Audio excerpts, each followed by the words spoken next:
Assalamualaikum warahmatullahi wabarakatuh. Perkenalkan, nama saya Nelly Maisel Agatha dengan NIM 121110060. Baiklah, di sini saya akan sedikit menjelaskan sejarah perkembangan PPKN dari tahun 1946 sampai sekarang.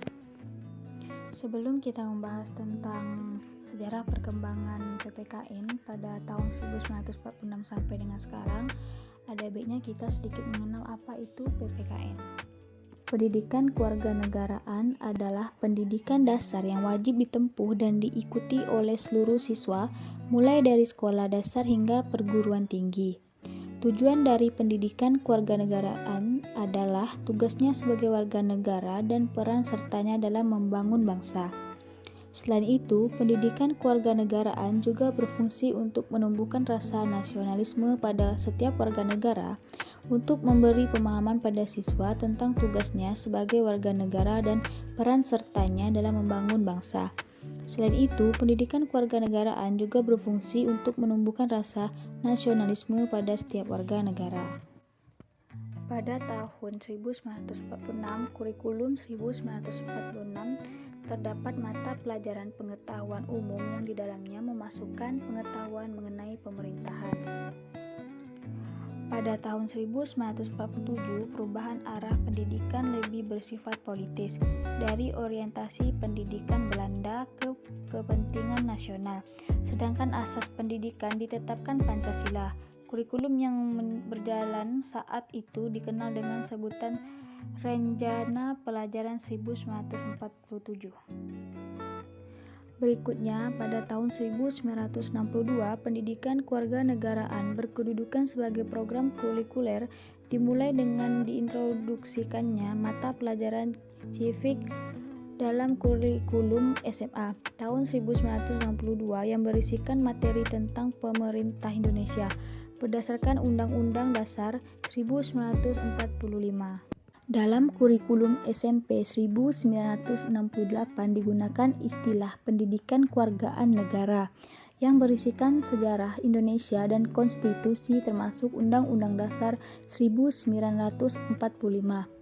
Sedangkan dalam kurikulum SMA 1968 terdapat mata pelajaran kewargaan negara yang berisikan materi terutama yang berkenaan dengan Undang-Undang Dasar 1945. Sementara itu, dalam kurikulum SPG 1969 mata pelajaran pendidikan kewargaan negara yang isinya terutama berkenaan dengan sejarah Indonesia, konstitusi, pengetahuan kemasyarakatan, dan hak asasi manusia. Secara umum, pelajaran pendidikan kewargaan negara membahas tentang nasionalisme, patriotisme, kenegaraan, etika, agama, dan kebudayaan. Nah, berikutnya kurikulum 1975. Pada kurikulum 1975 menekankan pada tujuan agar pendidikan lebih efektif dan efisien. Latar belakang lahirnya kurikulum ini adalah pengaruh konsep di bidang manajemen, yaitu MBO, manajemen by objektif, yang dikenal saat itu. Metode, materi, dan tujuan pengajaran dirinci dalam prosedur pengembangan sistem instruksional PPSI yang dikenal dengan istilah satuan pelajaran, yaitu rencana pembelajaran setiap satuan bahasan. Pendidikan kewargaan negara berubah menjadi pendidikan moral Pancasila atau yang biasa disebut dengan PMP yang berisikan materi Pancasila sebagaimana diuraikan dalam pedoman penghayatan dan pengamalan Pancasila atau biasa disebut dengan P4. Perubahan ini sejalan dengan misi pendidikan di Indonesia yang diamanatkan oleh TEP MPR 2 MPR 1973. Mata pelajaran PMP ini merupakan mata pelajaran wajib untuk SD, SMP, SMA, SPG, dan sekolah kejurusan. Berikutnya, pembelajaran berdasarkan kurikulum 1994. Tahun 1994 tersebut lebih mengarahkan peserta didik untuk menguasai materi pengetahuan. Metode pembelajaran di kelas terutama digunakan adalah ceramah dan tanya jawab. Evaluasi yang dilakukan masih menggunakan metode klasikal atau secara kelas. Pola pembelajaran tersebut tidak mampu mengembangkan kompetensi peserta didik. Akibatnya banyak lulusan pendidikan yang tidak memiliki kesiapan dan kematangan ketika memasuki lapangan kerja. Berbeda dengan kurikulum sebelumnya, kurikulum PPKN 1994 mengorganisasikan materi pembelajaran bukan atas dasar rumusan butir-butir nilai P4, tetapi dasar-dasar konsep nilai yang disaripatikan dari P4 dan sumber resmi lainnya, yang ditata dengan menggunakan pendekatan spiral meluas atau Spiral of Concept Development. Taba 1967. Pendekatan ini mengartikulasikan sila-sila Pancasila dengan jabaran nilainya untuk setiap jenjang pendidikan dan kelas serta catur bulan dalam setiap kelas. Berikutnya pada tahun 2004. Adapun pada tahun 2004, kurikulum PKN SD diintegrasikan dengan mata pelajaran IPS menjadi PKPS atau Pendidikan Kewarganegaraan dan Pengetahuan Sosial. Sementara di tingkat SMP dan SMA merupakan mata pelajaran yang berdiri sendiri.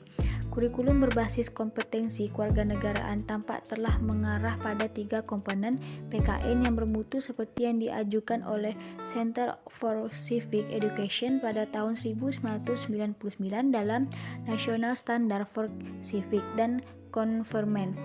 Ketiga komponen tersebut yaitu Civic Knowledge, pengetahuan kewarganegaraan, Civic Skills, keterampilan kewarganegaraan, dan Civic Disposition, karakter kewarganegaraan. Selanjutnya, kurikulum 2006 atau yang biasa dikenal dengan KTSP, kurikulum tingkat satuan pendidikan. Pada kurikulum tahun 2006 ini, mata pelajaran pendidikan kewarganegaraan PKN memiliki tujuan agar peserta didik memiliki kemampuan yang pertama, berpikir kritis, rasional dan kreatif dalam menanggapi isu kewarganegaraan.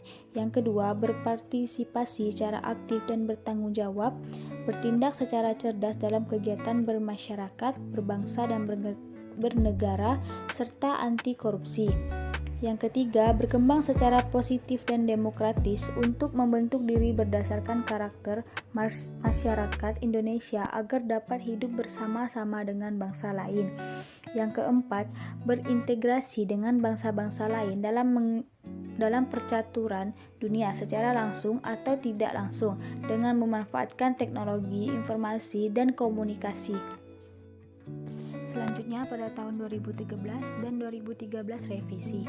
Kewarganegaraan di Indonesia yang semula menggunakan istilah pendidikan kewarganegaraan atau yang lebih dikenal dengan sebutan PKN merubah menjadi Pendidikan Pancasila dan Kewarganegaraan atau yang lebih dikenal dengan sebutan PPKN.